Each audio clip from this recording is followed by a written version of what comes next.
Hello dear friends, let us start with solution of your NEET PhD 3. First question, a parallel plate capacitor of capacitance 60 picofarad is connected to a battery of 20 volt. If a dielectric material of a dielectric constant K is equal to 3 by 2 is inserted between the plates, the magnitude of induced charge will be. Nano column answer આપવાનો છે Gujarati medium માટે કે 60 picofarad જેટલું સંધારક ધરાવતા એક સમાંતર plate કેપેસિટરને આપણે 20 વોલ્ટ EMF વાળી બેટરી સાથે જોડવામાં આવે છે અને K 3/2 ડાઇલેક્ટ્રિક કોન્સ્ટન્ટ જે છે એ અચળાંક ધરાવતા ડાઇલેક્ટ્રિક પદાર્થને સંધારકની બે પ્લેટ વચ્ચે દાખલ કરવામાં આવે છે. તો આને આપણે બે પ્લેટ વચ્ચે દાખલ કરી દીધું છે, રાઈટ, કે જેનો K તમને આપેલો છે 3/2. તો આને અકોર્ડિંગ આ 20 વોલ્ટની બેટરી છે એટલે અહીંયા પ્લસ Q ચાર્જ આવશે અને અહીંયા માઈનસ Q આવશે. તો પ્લસ Q ને અકોર્ડિંગ અહીંયા માઈનસ QI મળશે અને માઈનસ Q ને અકોર્ડિંગ અહીંયા પ્લસ Q. બંને જગ્યાએ તમને ઇન્ડ્યુસ ચાર્જીસ મળશે. તો એ પ્રેરિત વીજભારનું માન તમને અહીંયા પૂછેલું છે. તો એનું ઇક્વેશન થશે QI Q net charge 1 - 1/K. તો પહેલા આપણે Q ફાઇન્ડ કરીએ તો Q CV, બટ CV નહીં આવે, અહીંયા C' આવશે બીકોઝ ઓફ આપણે અહીંયા ડાઇલેક્ટ્રિક કોન્સ્ટન્ટ ને ઇન્સર્ટ કરી દઈએ છીએ. તો C' એટલે તમને ખબર છે કે K * C * V લખી શકીએ. K જે છે તમને 3/2 given છે, C જે છે એ તમને અહીંયા 60 picofarad that means 10⁻12 given છે અને V જે છે એ 20 વોલ્ટ છે. તો આને અકોર્ડિંગ તમે કેલ્ક્યુલેશન કરશો તો અહીંયા જે છે એ 30 આવશે. 30 × 2 60 થશે, 30 × 3 90, 90 × 20 એટલે 800 આવશે, સોરી 1800 આવશે અને 1800 એટલે 18 × 10⁻10 કોલમ લખાશે. તો એની વેલ્યુ અહીં હું સબસ્ટિટ્યુટ કરી દઉં છું. QI Q ની જગ્યાએ 18 × 10⁻10 1 - 1/K. K is 3/2 હોય તો અહીંયા 2/3 આવી રીતના હું લખી નાખું છું. So QI is equal to 18 × 10⁻10 અને અહીંયા જવા દો 3 - 2 that means 1/3 થશે. So QI is equal to 9 × 10⁻10 coulomb આવશે. So QI is equal to 0.9 nano coulomb, that means B is your correct answer. Next question, a particle having charge small q and mass small m is projected with velocity v vector is equal to 3I caret minus 4J caret in a uniform electric field E vector is equal to 2E0J caret. Change in momentum આપણે નો magnitude આપવાનો છે delta p during any time interval small t is given by. Gujarati medium માટે m દળ અને q વિદ્યુતભાર ધરાવતા એક કણને v vector is equal to 3I caret minus 4J caret વેગથી સમાન વિદ્યુત ક્ષેત્ર E vector is equal to 2E0J caret માં પ્રક્ષિપ્ત કરાવવામાં આવે છે. તો t સમયગાળામાં કણના વેગમાનમાં થતો ફેરફારનું મૂલ્ય આપણે કીધું છે. So that means f dot delta t is equal to delta p vector આપણે સમજી ગયા છીએ. અહીંયા મૂલ્ય વાઇઝ લખવું હોય તો આને મારે મૂલ્ય વાઇઝ આમ લખી નખાઈને ડેલ્ટા p નું તમારે મેગ્નીટ્યુડ લઈ લેવાય. તો તમે અહીંયા ડેલ્ટા p નો મેગ્નીટ્યુડ જ બેઝિકલી ફાઇન્ડ કરવાનો કીધેલો છે. ડેલ્ટા p ના મેગ્નીટ્યુડ ની આપણે વાત કરીએ છીએ. f is equal to આપણે લખી શકીએ છીએ અહીંયા qe, ભલે વેક્ટર લ્યો બટ હું અહીંયા વેક્ટર ફોર્મ નથી લેતો બીકોઝ ઓફ આપણે મેગ્નીટ્યુડ લઈ લીધો છે. તો qe * delta t, qe e ની જગ્યાએ હું લખું છું 2E0 અને delta t ની જગ્યાએ આપણે લખીએ છીએ t. So that means magnitude wise તમને મળશે 2qE0 * t, that means C, that is your correct answer. Next question, an electric dipole of moment p vector is lying at angle of 45 degree with a uniform electric field E. The work done in rotating the dipole by more 15 degree is, એટલે 45 to 60 એટલે આપણે આની માટેનું જે work done છે Gujarati medium માટે read કરી નાખીએ કે p વેક્ટર ડાયપોલ મોમેન્ટ ધરાવતી ડાયપોલને સમાન વિદ્યુત ક્ષેત્ર E સદિશની દિશા સાથે પહેલા 45 ડિગ્રીનો કોણ બનાવે તે રીતે ગોઠવેલ છે. હવે આ ડાયપોલને વધારાનું 15 ડિગ્રી ભ્રમણ આપવા માટે કરવું પડતું થતું કાર્ય. So W is equal to equation થી હવે છો તમે PE cos θ1 minus cos θ2. Already 45 degree એ છે, so cos 45 અને પ્લસ 50 કરશો એટલે 60 થશે, so minus cos 60 degree. So PE આમ નામ રાખું છું, cos 45 is 1/√2 and cos 60 is 1/2. We know that value of cos 60 એ 1/2 થશે. તો અહીંથી તમે કેલ્ક્યુલેશન કરશો તો 2 સામે જશે, √2 અહીંયા જશે. So 2 - √2 upon 2√2 into PE. That means તમે ઓપ્શન વાઇઝ ચેક કરવા તો B, that is your correct answer. Next question, આકૃતિમાં C1 is equal to 4 માઇક્રોફેરાડે અને C2 6 માઇક્રોફેરાડે તમને આપેલું છે. તો જોડાણમાં દર્શાવેલ બે બિંદુઓ વચ્ચેનું સમતુલ્ય કેપેસિટન્સ ગણો. તો એને સમતુલ્ય કેપેસિટન્સ ફાઇન્ડ કરવાનો અહીંયા કીધેલું છે.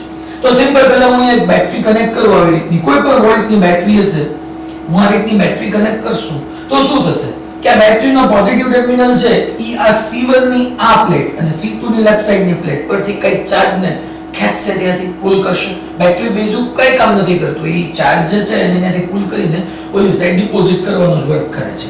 તો અહીંથી Q1 અને અહીંથી Q2 જેટલો ચાર્જ એ બંને જગ્યાએથી પુલ થયો એટલે ટોટલ Q1 Q2 જેટલો ચાર્જ અહીંથી પાસ થઈને એ બંને અહીંયા સાઈડ ડિપોઝિટ થઈ ગયો. તો અહીંયા સપોઝ આપણે કહી શકીએ +Q1 તો એના સામે -Q1 હશે અને અહીંયા +Q1 હશે અને અહીંયા -Q1 આવી જશે. અહીંયા +Q2 તો અહીંયા -Q2, અહીંયા +Q2 ને અહીંયા -Q2 આવી જશે. સો ધેટ્સ વાય તમે ચેક કરવા જાઓ એક્ઝેક્ટલી તો અહીંયા બંને સિરીઝમાં છે, આ બંને સિરીઝમાં છે, આનો કોઈ મતલબ જ નથી રહેતો. તો બંને સિરીઝમાં છે ધેટ્સ વાય તમે વિચાર કરો તો આ બંને સિરીઝમાં થશે એટલે એનો ઇક્વિવેલન્ટ હું C' કહું છું. C' એટલે તમે જોવા જાઓ તો C1 C2 sorry C1 C1 upon C1 C2 એટલે C1 square upon 2C1 તો C1/2 થઈ જશે. આ તમને 4 આપ્યું છે તો આ 2 માઇક્રોફેરાડે આવશે. C ડબલ ડેશ તમે ચેક કરવા જાઓ તો એ C2/2 થઈ જશે. C2 6 છે તો આ 3 માઇક્રોફેરાડે થઈ જશે. આ 2 અને આ 3 બંને પેરેલલમાં આવશે એટલે final 5 microfarad is correct answer. Next question find the potential difference VA minus VB between the points A and B shown in figure. Gujarati medium માટે આકૃતિમાં દર્શાવ્યા અનુસાર બિંદુઓ A અને B વચ્ચેનો વિદ્યુત સ્થિતિમાનનો તફાવત VA minus VB આપણે શોધવાનો છે. આને તમે બ્રાન્ચ મેનિપ્યુલેશન થી પણ કરી શકો, નોડલ લગાડીને પણ કરી શકો, થેવેનિન્સ પરથી પણ કરી શકો, ઘણી બધી મેથડ છે. બટ તમે જે જાણો છો કિર્ચોફ્સ વોલ્ટેજ લો એટલે કે કિર્ચોફનો બીજો નિયમ, એનાથી હું તમને અહીંયા સોલ્વ કરાવડાવું છું. થોડી લેન્ધી પ્રોસેસ છે બટ એટલી બધી લેન્ધી નથી કે આને આપણે ન કરી શકીએ આ મેથડથી. અહીંથી આપણે સ્ટાર્ટ કરી બાય ધ વે એ બિંદુ પાસેથી હું KVL આખા પહેલા જે આપણો પરિપથ છે એની અંદર હું KVL ને એપ્લાય કરું છું. તો આખામાં KVL ને એપ્લાય કરવા જાઉં છું તો પહેલા અહીં હું લખી નાખું છું આ પ્લસ આ માઈનસ, આ પ્લસ થશે આ માઈનસ થશે, આ પ્લસ થશે આ માઈનસ થશે, આ પ્લસ થશે અને આ માઈનસ થશે. ઓકે તો આખા હું ક્લોઝ લૂપ ની અંદર ચાલુ છું તો A થી સ્ટાર્ટ કરશું અને એ પાસે પાછો આવશું એટલે લખવાની જરૂર નથી. Negative to positive that means 2. Again plus to minus એટલે માઈનસ. પોટેન્શિયલ Q તમને ખબર છે CV તો V Q/C થાય. એના પરનો ચાર્જ આપણે Q જ લઈ લઈએ છીએ અને આપણે અહીંયા જે કેપેસિટન્સ લઈએ છીએ 2 માઇક્રોફેરાડે છે. Minus again plus to minus minus એના પરનો ચાર્જ Q લઈ લઈએ અને નીચે 2 માઇક્રોફેરાડે લઈ લઈએ. અગેન ઋણ નેગેટિવ ટુ પોઝિટિવ ઋણથી ધન તો પ્લસ +2 0. તો અહીંથી તમને મળશે 2 + 2 4 -Q/2 એટલે -Q ઓલી સાઈડ જઈએ તો +Q. So that's why Q 4 માઇક્રોકુલમ તમને મળશે કારણ કે આ બંને માઇક્રોફેરાડેમાં હતું. તો માઇક્રોકુલમ તમને ચાર્જ મળી ગયો. હવે માત્ર ને માત્ર હું આ પરિપથ માટે જ તે લાગુ પાડું તો A થી શરૂ કરું છું એટલે VA લખું છું.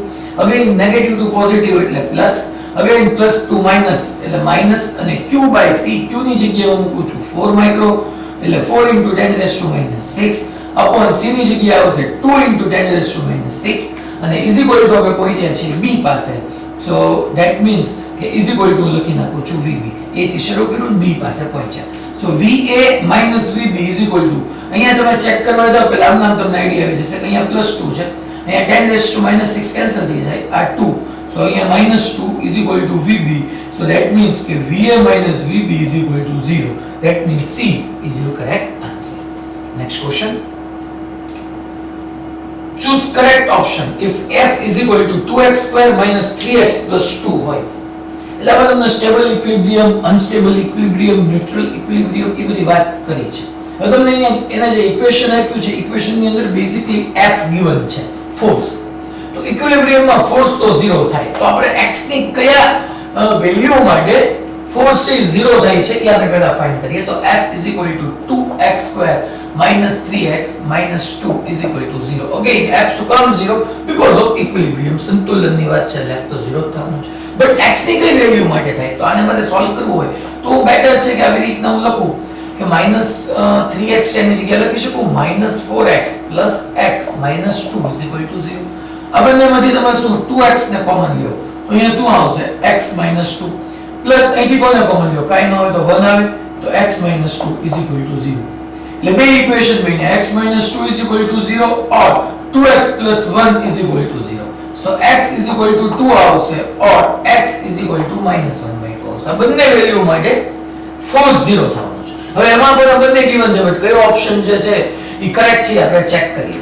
એટલે હવે તમને ઈ પણ સમજી ગયા હતા કે ભાઈ જે સ્થાયી સંતુલન છે અથવા અસ્થાયી, that means સ્ટેબલ અને અનસ્ટેબલ ઇક્વિલિબ્રિયમ માટે પહેલા આપણે x 2 માટે ચેક કરીએ અને જ્યારે df/dx 0 થવું જોઈએ. આ તમને સમજાઈ ગયું છે, કારણ કે પોટેન્શિયલ એનર્જી મિનિમમ થાય.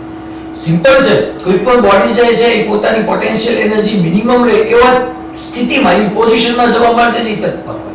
ઓલવેઝ એવી ટ્રાય કરતો હોય કે પોતાની પોટેન્શિયલ એનર્જી સિસ્ટમ હોય કે બોડી હોય એની મિનિમમમાં મિનિમમ રહે, અને એટલા માટે આપણે ડિફરન્શિએશન 0 લઈએ છીએ, u df/dx. તો df/dx 0 થશે તો અહીંથી f જે છે એનું ડિફરન્શિએશન કરો વિથ રિસ્પેક્ટ ટુ x તો આ થશે 4x - 3 = 0. હવે તમે અહીંયા ચેક કરવા જાઓ તો x તમે 2 મૂકો છો તો x 2 મૂકો છો એટલે તમને બેઝિકલી આ કોની બરાબર મળ્યું, df/dx, રાઈટ? એ હું અહીંયા લખું છું. So that's why 4x - 3 = 0. તો હવે આપણે ચેક કરવા જઈએ તો એક વસ્તુ ક્લિયર છે કે અહીંયા x પહેલા તમે 2 મૂકશો તો x બરાબર 2 મૂકો એટલે તમને બેઝિકલી df/dx = +5 મળશે. 8 - 3 +5 +5 that means what કે આવી રીતનું માની લો કોઈ સંતુલનની વાત થતી હોય કોઈ પાર્ટિકલ અહીંયા છે. હવે તમે એને થોડુંક ડિસ્પ્લેસ કરો x ના કોઈ પર્ટિક્યુલર વેલ્યુ માટે તો શું થાય છે કે અહીંયા df અને dx બંને સેમ ડિરેક્શનમાં છે. તમે આ ડિરેક્શનમાં dx આપ્યું જે સ્મોલ ડિસ્પ્લેસમેન્ટ dx આ ડિરેક્શનની અંદર આપ્યું તો ફોર્સ એ આ ડિરેક્શનની અંદર લાગશે. ધેટ મીન્સ કે અહીંયા હતું તેની એના સ્ટેબલ ઇક્વિલિબ્રિયમમાં હતું, બટ ત્યાંથી તમે સ્મોલ ડિસ્પ્લેસમેન્ટ આપવાથી ફરીથી પાછું પોતાના મૂળ જે સ્થાન પર એનું જે ઇક્વિલિબ્રિયમ હતું તે પાછો ન આવ્યો તો આવા ઇક્વિલિબ્રિયમને અનસ્ટેબલ ઇક્વિલિબ્રિયમ કહેવાય. આ તમે વર્ક એનર્જી પાવરમાં સમજી ગયા છો. આની માટે આખી થિયરી છે કે ક્યારે સ્ટેબલ ઇક્વિલિબ્રિયમ હોય, ક્યારે અનસ્ટેબલ ઇક્વિલિબ્રિયમ હોય, ક્યારે ન્યુટ્રલ હોય. એ તમે સમજી ગયા છો એટલે તમને ખાલી યાદ અપાવું છું કે અહીંથી તમે એને સ્લાઇટલી ડિસ્પ્લેસ કરીને છોડો છો તો જે ડિરેક્શનમાં ફોર્સ એ ડિરેક્શનમાં ડિસ્પ્લેસમેન્ટ છે, ધેટ મીન્સ કે એ અનસ્ટેબલ ઇક્વિલિબ્રિયમ થઈ ગયું. હવે x 2 માટે તટસ્થ સંતુલન તો નો ઇમ્પોસિબલ નથી. x 2 એ સ્થાયી સંતુલન, સ્ટેબલ નહીં. અહીંયા તો અનસ્ટેબલ મળ્યું એટલે આન્સર અહીંયા કઈ નથી. હવે x -1/2 માટે ચેક કરો. સો df/dx આપણે ચેક કરવા જઈએ d/dx ઓફ f ની જગ્યાએ આપણે વેલ્યુ સબસ્ટિટ્યુટ કરશું એટલે તમને બેઝિકલી ડિફરન્શિએશન આ જવાનું છે 4x - 3. So that means કે df/dx x બરાબર તમે -1/2 મૂકો છો હવે -1/2 so -5 મળે છે. That means what કે હવે આ કન્ડિશનની વાત થતી હશે. અહીંયા આવી રીતનું હશે તો કોઈ પાર્ટિકલ છે, પાર્ટિકલને મેં dx જેટલું ડિસ્પ્લેસમેન્ટ આપ્યું, સ્મોલ ડિસ્પ્લેસમેન્ટ, તો ફોર્સ અને dx ને તમે સામેની સાઈડ જવા દો તો df -5 dx આવી જાય. તો ફોર્સ અને ડિસ્પ્લેસમેન્ટ બંને ઓપોઝિટ ડિરેક્શનમાં છે. ધેટ્સ વાય આ ડિરેક્શનમાં રિસ્ટોરિંગ ફોર્સ લાગશે. અને અહીંયા જે હતું જે પોઝિશનમાં હતું એ પોઝિશનમાં એ પાછું આવ્યું તમે આમ પણ લઈ જઈ શકો. ડિસ્પ્લેસમેન્ટ આમ કરશો તો ફોર્સ આમ લાગે છે.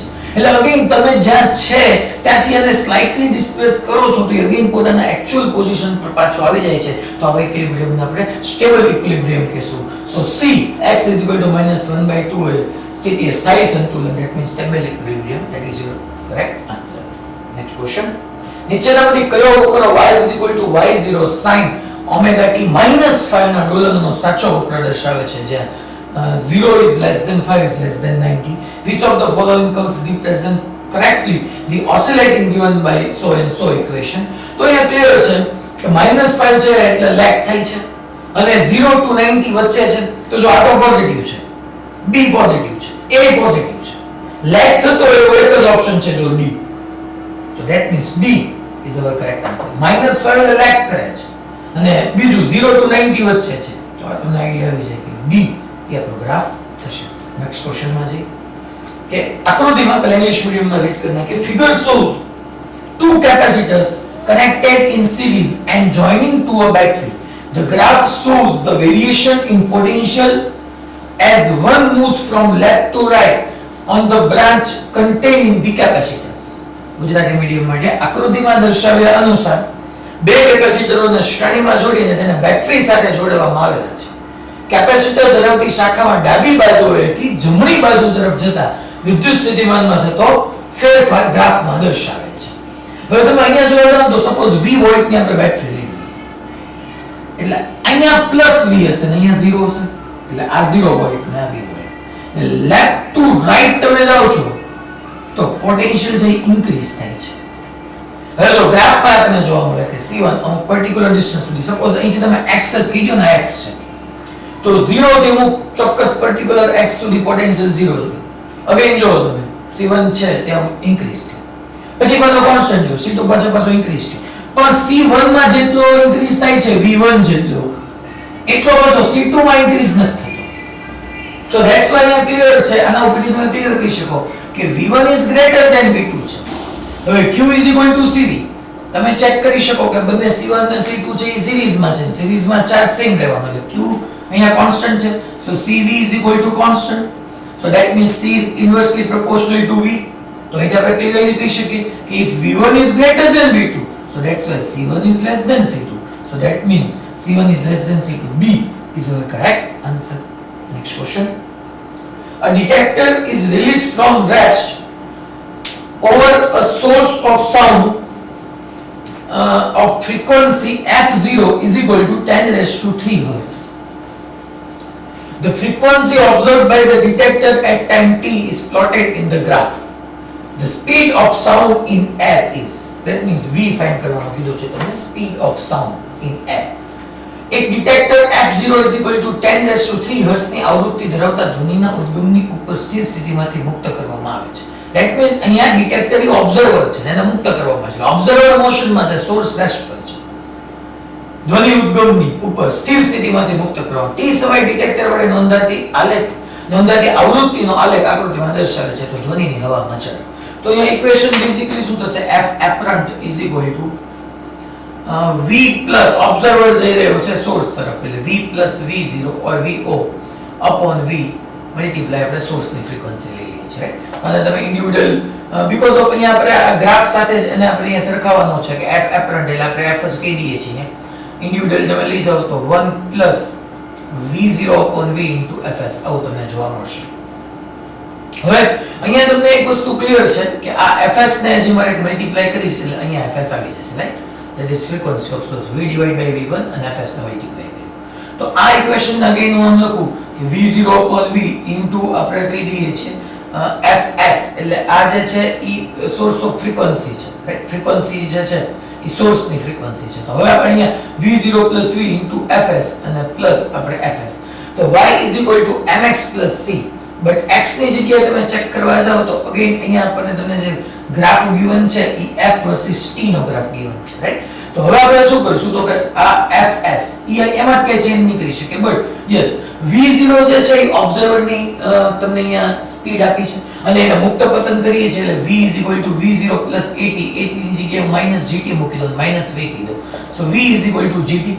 So that's why અહીંયા હું VO એટલે બેઝિકલી આ VO F is equal to VO ની જગ્યાએ હું લખી નાખું છું GT upon V into Fs એટલે Fs ને મલ્ટીપ્લિકેશન માં લઈ લઉં, અહીંયા હું T લઈ લઉં પ્લસ Fs. આ ઇક્વેશન એક્ઝેક્ટ જો y is equal to mx plus c જેવું થઈ ગયું. જે c એટલે આ છે, Fs ની સોર્સ છે, આ એની વેરિએશન જે છે f વડે ઇન્ડિકેટ થાય છે, x ની જગ્યાએ જો t આવી ગયું, x એક્સિસ પર t આવી ગયું. તો અહીંયા સ્લોપ જે છે આ સ્લોપ is equal to આપણે લખી શકીએ છીએ gfs upon v અને v જે છે હું તમને પહેલાથી કહું છું એ speed of sound in air છે. તો v આપણે ફાઇન્ડ કર્યું છે. સ્લોપ is equal to તમે અહીં લખી શકો theta, tan theta is equal to opposite upon adjacent એટલે 1000 divided by 30. 1000 divided by 30. Again અહીંથી v ને આપણે સબ્જેક્ટ કરો છો, g 10 આવે છે, fs સોર્સ ની ફ્રીક્વન્સી 10 raised to 3 છે, અપોન તમે જોવા જશો તો 1000 by 30 એટલે 10 raised to 3 by 30 A upward આવી જશે તો આ કેન્સલ થઈ જશે. So 300 meter per second is your correct answer. Next question. Okay, thank you.